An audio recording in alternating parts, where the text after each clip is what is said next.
alunos, aqui é o professor Rodrigo do canal Rodrimelo Física e Química. A aula de hoje é sobre ótica ou óptica na Física 2 do ensino médio. Aqui nós temos a ótica tem os seus princípios e trabalhamos então com luz. Ótica remete à luz, remete à visão e ao estudo da luz, da visão que nós vamos fazer agora. Então a luz é uma forma de energia radiante que se propaga por meio de ondas eletromagnéticas e é o agente responsável pela sensação visual. Aqui nós temos os raios de luz, que são representados por feixes, e esses feixes mostram a propagação da luz.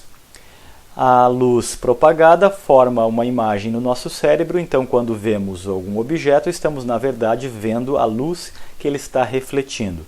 Sem luz, com a ausência de luz, não enxergamos nada. O feixe de luz podem ser paralelos, convergente e divergente. Aqui nós temos o feixe paralelo para representar, como um raio laser. Nós temos um feixe convergente, onde converte para um ponto. Aqui nós temos uma lupa que converge os raios do Sol. E os feixes divergente, eles se espalham. Por exemplo, aqui, a luz de um abajur ou de um farol de um carro. São feixes divergentes. Temos as fontes de luz, corpos que emitem luz, são fontes de luz, e eles podem ser primários e secundários. Um corpo primário, ele tem luz própria, então o Sol tem luz própria, a chama de um fósforo tem luz própria, a chama de uma vela tem luz própria, uma lanterna acesa, que seria a lâmpada acesa, tem luz própria. E quem não tem luz própria são fontes de luz secundária, como os objetos no geral, um sofá, uma chave, uma parede, eles refletem a luz. A Lua, ela não tem luz própria, ela é um corpo secundário, ela reflete a luz do Sol.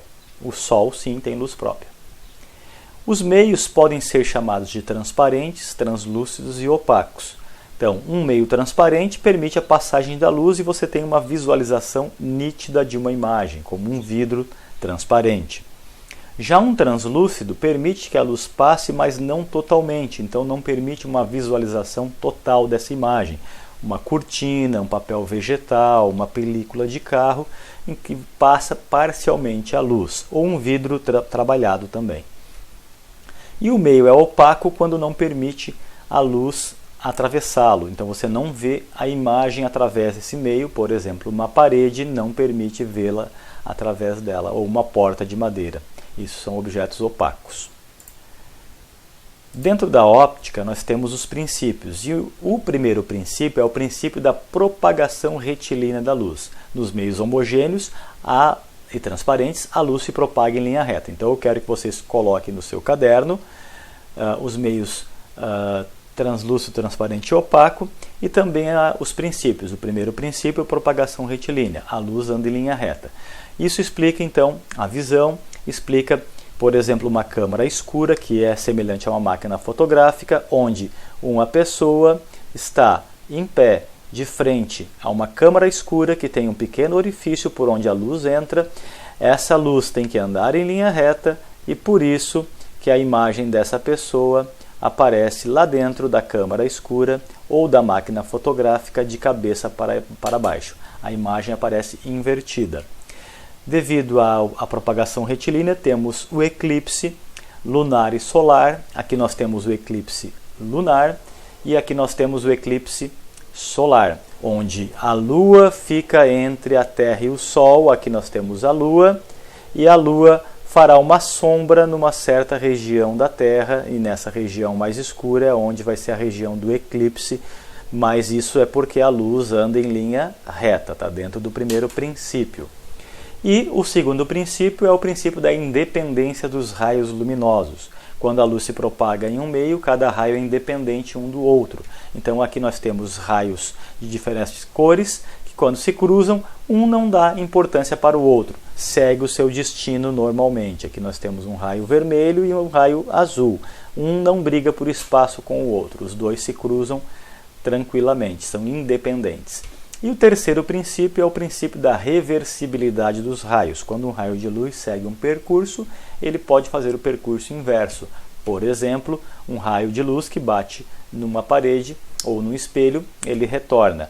Aqui nós temos uma pessoa olhando pelo espelho retrovisor, a outra pessoa vê que ela te olha também, porque o raio de luz é reversível.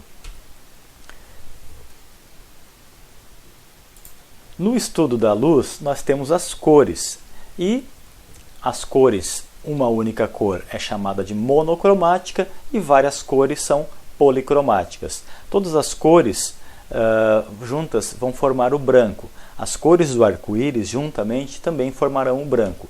Então nós temos que a luz branca forma todo o espectro visível e nós podemos decompor essa luz branca nas cores do arco-íris: vermelho alaranjado, amarelo, verde, azul, anil e violeta. E dentro dessas cores tem a visualização delas. Então, para vocês entenderem bem aqui, vamos ver primeiro. Aqui eu tenho um objeto que é branco, uma mesa branca, por exemplo, que recebe luz branca. Quando a luz branca bate num objeto branco, ela vai refletir luz branca e o observador verá essa mesa branca. Se essa mesa ela é azul e ela recebe luz branca, a luz branca batendo na superfície azul vai refletir azul. A mesa azul só consegue refletir luz azul e o observador verá ela de forma azul. Lembra que a luz branca tem todas as cores. Se a mesa for vermelha, a luz branca batendo numa mesa vermelha vai refletir luz vermelha. Qualquer cor ela vai refletir. O branco reflete todas as cores e as outras só refletem sua cor. Agora, aqui nós temos a luz branca batendo num corpo escuro, num corpo negro. Nesse caso, não vai ter reflexão, vai ter ausência de luz. E se o corpo for vermelho, se a mesa for vermelha, por exemplo, e a luz que bater nessa mesa for azul, também não vai ter reflexão. Então, o objeto será escuro, será preto. Então, olha só, quando que essa mesa vermelha poderá ser vista? Quando a luz que bater nela for uma luz branca ou quando a luz for vermelha. Como a luz é azul, não dá para enxergá-la porque ela ficará preta. Olha aqui de novo, ó. Eu tenho uma mesa branca iluminada com luz azul. Ela será vista azul.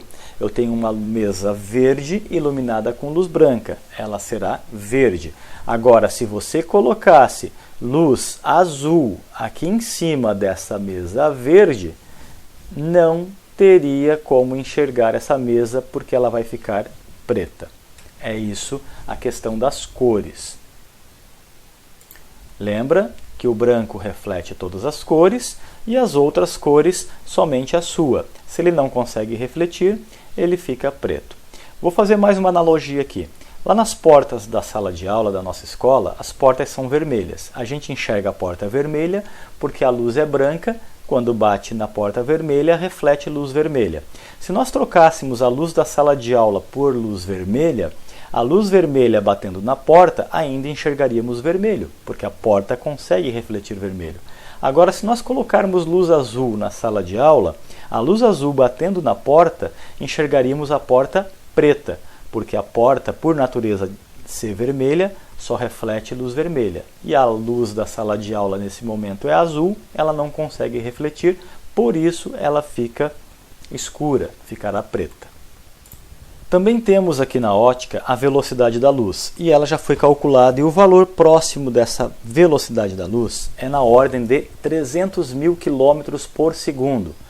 Ou seja, em um segundo a luz consegue percorrer 300 mil quilômetros, ou 300 milhões de metros por segundo. Por isso hoje se utiliza a fibra ótica, que é um fiozinho de vidro por onde a luz percorre ali dentro e a internet consegue chegar próxima a essa velocidade da luz. Ou, mesmo que não chegue próxima, ainda viaja muito rápido.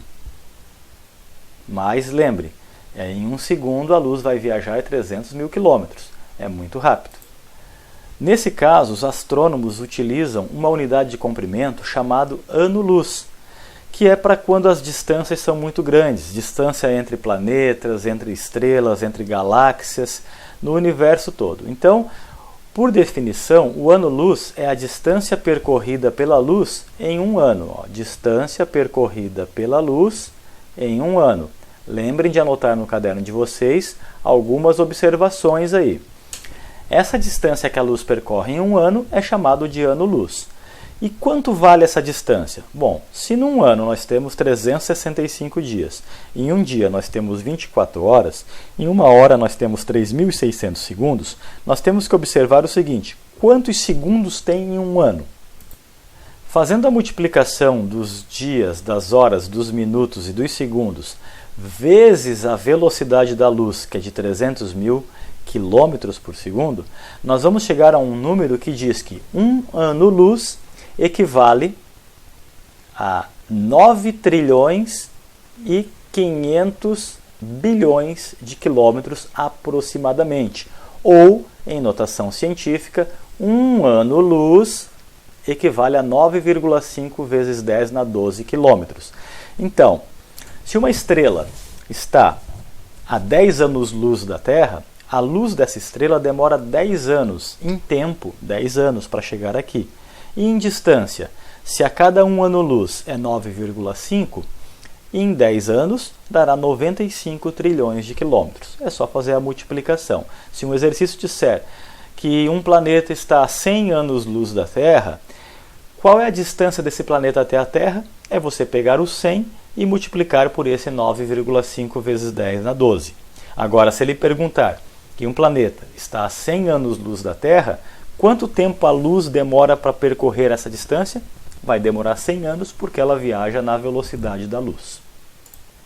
Aqui nós temos um exemplo para calcular o tempo que demora a luz a percorrer, ou um sinal de rádio que viaja na velocidade da luz, uma distância de 150 milhões de quilômetros. Eu coloquei essa distância, ela é aproximadamente a distância que existe da Terra até o Sol. Pode ser também os raios solares. Quanto tempo demora para um raio do Sol percorrer essa distância, sair do Sol e chegar à Terra? Temos que montar uma regra de 3 então. Montei aqui, ó. Em um segundo, a luz anda 300.000 quilômetros.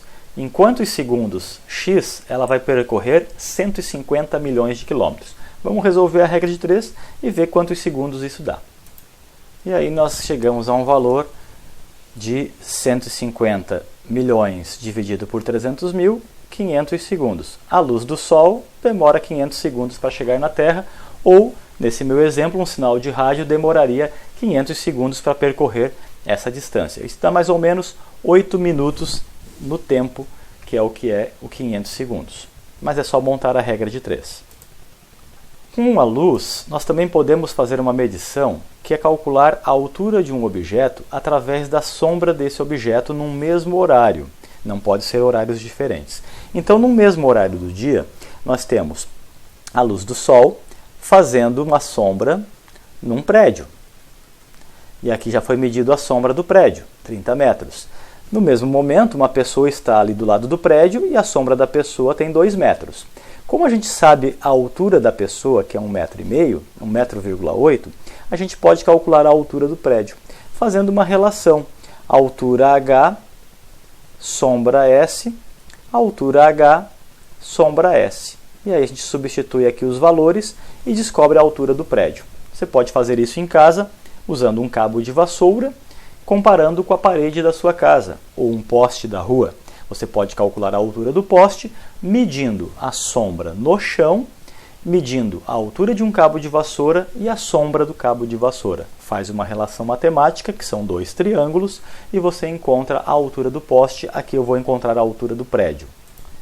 Fiz aqui a continha então, a altura H do prédio e a sombra do prédio 30, altura H da pessoa 1,8, sombra da pessoa 2, faz em x, 54 dividido por 2, a altura do prédio dá 27 metros. Então, através da ótica da luz, podemos calcular a altura de um corpo pela sua sombra. Também em ótica, trabalhamos com espelhos planos. Aqui eu tenho uma representação de um espelho. Nos livros, nos exercícios, um espelho é representado como um traço. E como tem que representar a parte da frente que reflete e a parte de trás que não reflete, esses risquinhos representam a parte que não reflete. Então aqui, de frente a um espelho, eu tenho a palavra Atlas. Como essa palavra é vista através do espelho, Atlas ao contrário. Observe que a primeira letra, mais perto do espelho, é o S, esse S aparece ao contrário, o A, o L está ao contrário. Então você pode desenhar palavras à frente ao seu espelho, por exemplo, a letra F, ela vai aparecer ao contrário, numa distância mais ou menos parecida. O ideal é usar uma régua para você medir as distâncias. Aqui nós temos a letra R, que está aparecendo ao contrário. Observe o tamanho, a medida, ela é toda igual. Então, se você está na frente de um espelho, você está sendo uma imagem projetada numa mesma distância. Se você está na frente de um espelho a 3 metros de um espelho, a sua imagem vai aparecer lá dentro a 3 metros. Se você corre em direção ao espelho, a sua imagem corre em direção ao espelho e também corre em direção a você, com o dobro da velocidade. Outra coisa, já observaram que em carros de bombeiros e ambulância, no caso aqui a palavra ambulância, está escrito ao contrário. Por que escrito ao contrário? Para que o motorista, vendo através do retrovisor, leia a palavra corretamente, mais fácil e abra a passagem. Então aqui nesse exemplo, eu tenho que escrever a palavra física numa distância muito parecida. Você faz isso no seu caderno. Se eu deixei aqui 5 centímetros, o A vai ter que estar a 5 centímetros. Depois o C.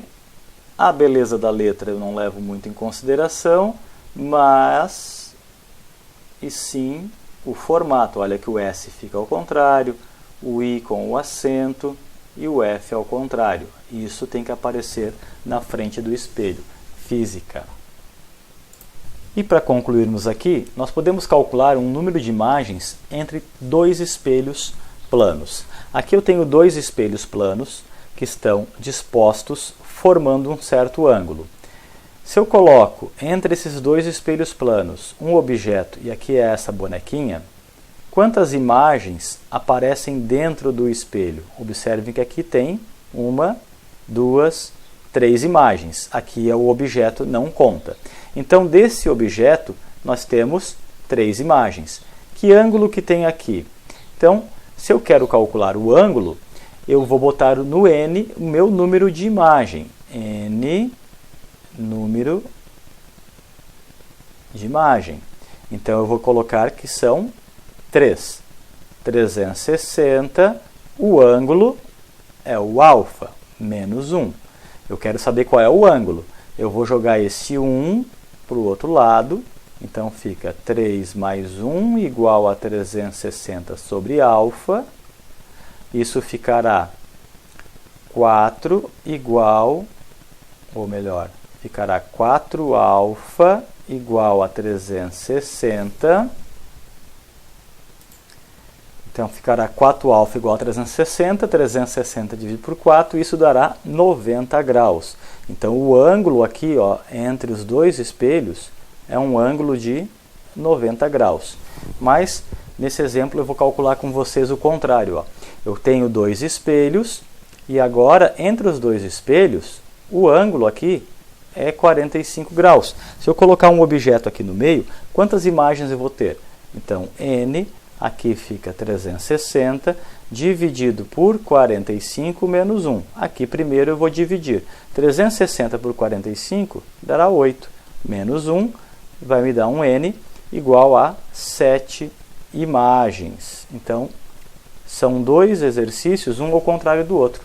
Se eu tenho o ângulo, eu calculo as imagens. Se eu tenho as imagens, eu calculo o ângulo.